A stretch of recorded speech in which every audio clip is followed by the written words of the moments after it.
Welcome back to the Sunshine Gardening Podcast. I'm Kristin Hildabrand, your host, and today we're focusing on spruce trees, specifically the blue spruce and Norway spruce, and exploring why these beautiful evergreen trees sometimes struggle in our warmer Kentucky climate. Joining us on the podcast today is Kim Leonberger, an agriculture extension associate with the plant pathology department at the University of Kentucky. We'll cover how to identify common diseases, specifically needle cast in spruces, what you can do to keep your spruce healthy, and when it might be time to call in a professional. Whether you're a home gardener, a family planting trees for the first time, or just love seeing your landscape flourish, this episode is for you. So grab your gardening gloves and let's get started. Welcome to the Sunshine Gardening Podcast. This gardening show will equip and inspire avid gardeners with tips and tricks to help them navigate the gardening world. The show will also highlight specific growing requirements for seasonal plants, so the sun will shine brighter over their Kentucky garden. And now, here's that ray of sunshine, garden enthusiast and horticulture extension agent, Kristin Hildabrand, with the University of Kentucky Cooperative Extension Service. Welcome back to the Sunshine Gardening Podcast, and joining us today is Kim Leonberger. How are you, Kim? I'm doing really well, Kristin. Thank you so much for asking me to be here. Yes, you are full of knowledge, and I'm so glad that you could make the time for us today to talk about one of the common diseases that we see, especially coming in the office. And I don't know if it's the season. We're hoping that you can kind of answer a little bit more of that for us. But, you know, it seems like spruces are a popular landscape tree, and it's an evergreen, which can provide some specimen or also, you know, some nice beautification to the home. But with the season that we've had this year, with it being really wet, one of the things that we've run into is needle cast disease. So just to start off the conversation today, can you explain specifically, especially with your line of work, what that needle cast disease is and kind of its impact on these evergreen trees that we have in our landscape? Absolutely. So needle cast diseases. So first and foremost, just like people get sick with diseases, plants can too. And so as a plant pathologist, my work focuses on educating the public about different diseases of plants. In this case, though, needle cast diseases are caused by fungi, and they are in the environment and persisting in a lot of the debris that we have around. And so with these diseases, as their name implies, they're casting off their needles. So these trees start to look a little skimpy. They start to really decline. Over time, they can just really start to look pretty atrocious. And then eventually, if this goes unmanaged for an extended period of time, or just over time, we can see where trees will die from it, just because, you know, if they don't have those needles to be able to build up resources for themselves, it's a little hard for them to make it through some of those harsher weather conditions and some of the stress that they may be experiencing just in the landscapes. For sure. And, you know, it seems like the warmer that we get, according to the climate trends, especially for us kind of in Bowling Green, I know we're not in the far western part of the state, more south central, but I mean, it seems like we are getting warmer. If you look at some of the trends that we have with the spruces, are there any primary symptoms with the needle cast disease that homeowners should look for to kind of maybe better recognize it in the landscape? Absolutely. So with these needle cast diseases, we actually have two of them. One of them is called rhizosphere needle cast, and the other one is stigmina.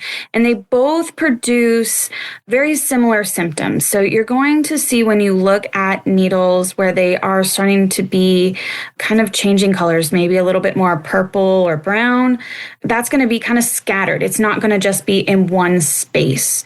And then over time, you're going to see where that tree begins to cast off or drop off its needles. This generally happens starting towards the trunk of the tree and moving out, as well as older needles, so starting at the bottom and then working its way up. The interesting thing about this one is that while the needles do drop off, those stems, those branches do remain healthy. So they're kind of nice and green on that younger stem tissue. And it tends to be that younger needles don't show the symptoms, are not as heavily affected. So that new growth, you're probably not going to see it there. And then over time, though, as you have more and more loss of needles, if that's happening year after year and it's, expanding and you're losing those needles earlier, or you're losing more of them, we can start to see where twigs will start to die back just because they don't have the needles on them and they can't power themselves. And then over time, we really start to see that tree decline. Yeah, I know that sometimes when I start asking questions after we start to see a spruce specimen come in or be called about, it's like I ask the homeowner, how long has this been going on? Well, I noticed it last year and it seemed like it's significantly worse this year. So it's sometimes better to try to take care of it earlier on, but some people just don't have the education. So I'm hoping that this will provide a lot more education by you giving your expertise on it as well. Now, the next question here, Kim, how does the needle cast disease affect the growth and the longevity for these affected trees? What does that look like? So over time, you're going to see that these trees are going to decline. So you probably won't have them lasting as long. So one of the things with both of these diseases is that they are very common on species like blue spruce, Norway spruce, and our Austrian pine as well. Blue spruce and Norway spruce like those cooler temperatures and a rocky soil. So if you can imagine more like in the Rockies, and they don't tend to thrive as well here in the really hot summer and wet winter that we have. And so that stress really can lead to these species being more prone to diseases. So we see those declining rather rapidly because of the stress on them in general. So yeah, it definitely, I would say those species, once they become infected with the pathogens, they really start to decline. It'll take a number of years. But one of the other things that's really interesting about this disease, you mentioned that a lot of folks will say, well, they noticed it last year and then this year it's just substantially worse. And part of that is related to the life cycle of these pathogens. So they are going to overwinter. So right now they're getting ready to move into winter, as is everyone, and they're going to produce reproductive structures, and that's where they're going to hold their offspring. Those are going to be in the needles, and so then those will survive in the winter in debris and those lost needles. And then the following spring, you will notice that once we get into that really wet spring weather, you'll start to see symptoms pop in spring and summer. But understand that those needles were probably infected 12 to 15 months prior to that. So it takes a while for these symptoms to really, really show up. So that I think is why we kind of see this delay where maybe you notice a little bit, so it's kind of started, but then you really see it to exacerbate as time goes on. And then obviously as that fungus colonizes those needles and they fall off, which happens in late summer and autumn, that's where this is overwintering. And so that cycle just keeps repeating itself. But it does have a bit of a delay. So I think that's worth noting because you will see that where maybe you notice it on a couple needles, but then you're really going to start to see it further on because things are happening. You just can't see it yet. There's just a bit of a delay. Right. And some of the other issues that we see, especially in the landscape, I know you went into great depths there about kind of the cycle of these two particular ones with the needle cast. But as far as the soil types here in Kentucky, does that also kind of play into that as well? I know you said the overwintering structures can be there, but I know, Kentucky soils are sometimes very clay, very compact, but does that kind of add in to the factor of the needle cast being worse? So the only way that would really factor in is just because a lot of these species are looking for a rockier, more aerated soil, anything like that clay where it's going to get really compact. While the trees can obviously survive in it, it's not their ideal environment. And so that's going to create a lot of extra stress on the tree because it's really not the right place for it to be. It's not its ideal environment. And so with that stress, we do see where trees that experience, they're not installed properly, or these blue and Norway spruce in particular that just aren't as favorable for Kentucky's climate, do seem to get these diseases more, and that they struggle with them more just because of that added stress that the soil type as well as the climate is putting on them. Gotcha. It's kind of all in together then. So, as far as your experience, how effective or what kind of strategies do you recommend for helping manage or control some of the needle cast disease? What things could homeowners do to help with it? Sure. So these diseases are notoriously difficult to manage just because partly we do have that delay in when the tissue becomes infected and when the symptoms actually start to show up. But obviously, selecting species that are more favorable to our climate, so making sure that when you're looking to plant a tree, that it's something that's going to thrive in the environment here in Kentucky. Unfortunately, that might mean navigating away from the blue or the Norway spruce. Hard choice to make, but definitely something to consider if it's a disease problem you don't want to have to deal with. And then, of course, right planting conditions and proper installation.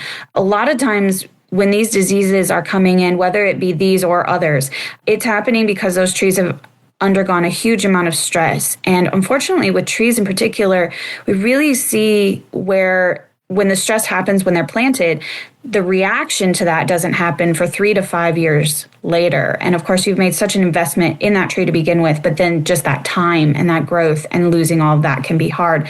So just making sure that, it's planted properly, it's mulched properly, it's watered properly, all of those types of things can help to reduce stress, which again, favor the development of these diseases.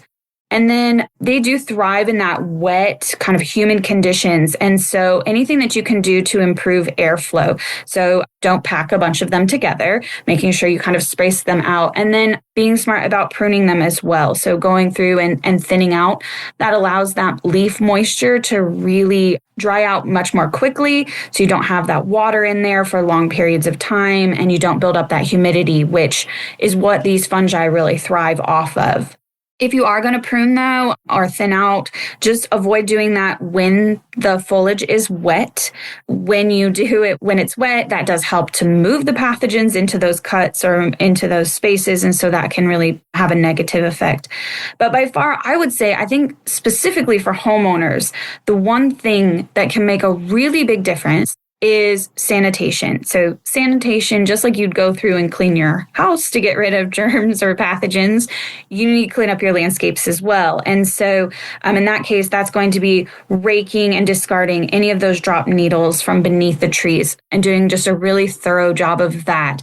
Because again, that's where these pathogens are surviving over the winter and then coming back to infect new needles. That's then going to take almost to, another year before you see the symptoms develop on those.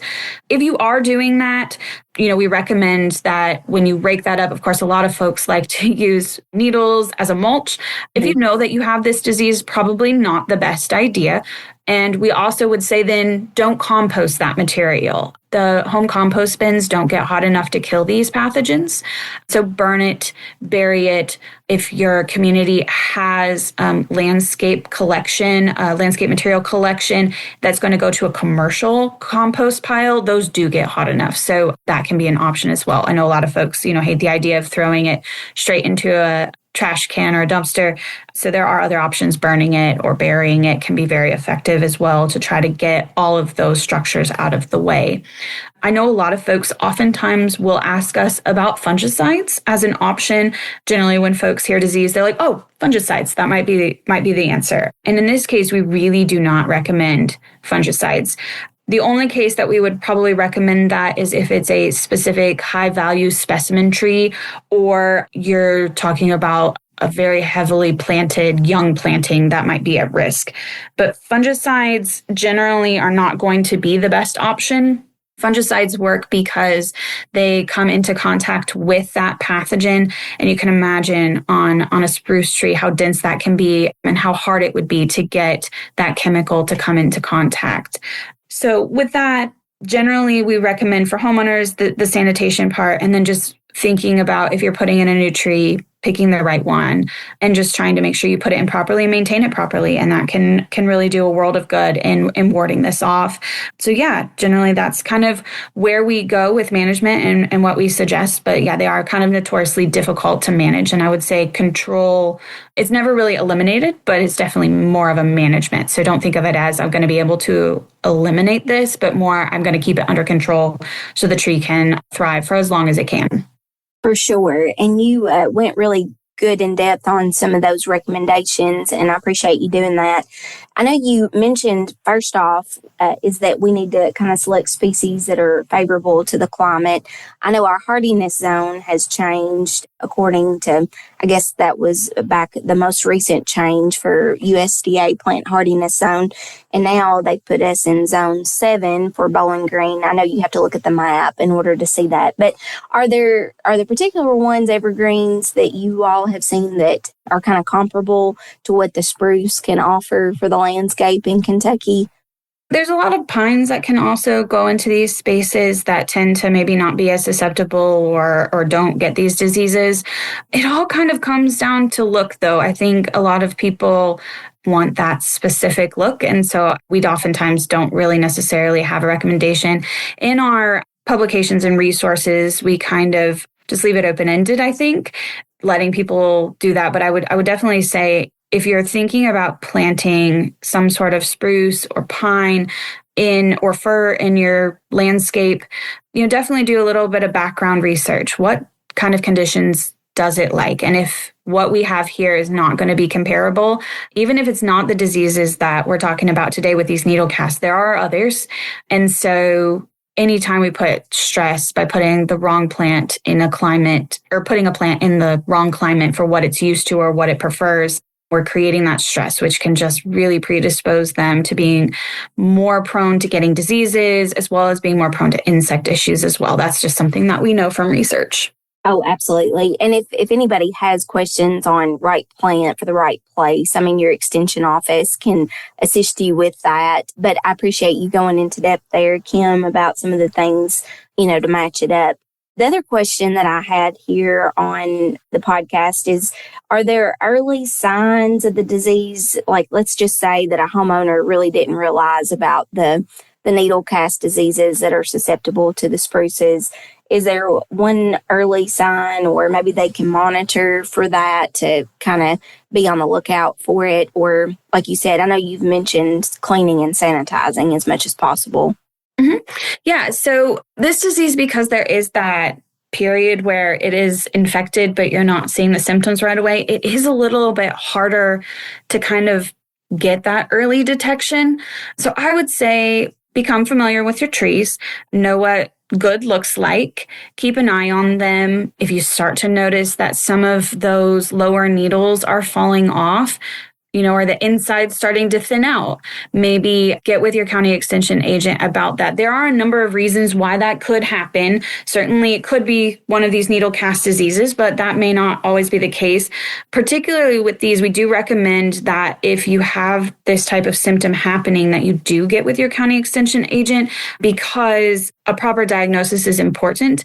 And spider mites can also cause some similar symptoms, even though they do look a little bit differently. But spider mites can get in there and cause some casting as well. The symptoms look a little bit different. So as I mentioned with the rhizosphere and the stigmina, the needles are going to be purple to brown, whereas with mites, it's going to be kind of a dusty green or bronze color. When you take a close look at the needles, if it's mite damage, you're going to have tiny pale spots, and maybe even some webbing, because those insects can produce that as well.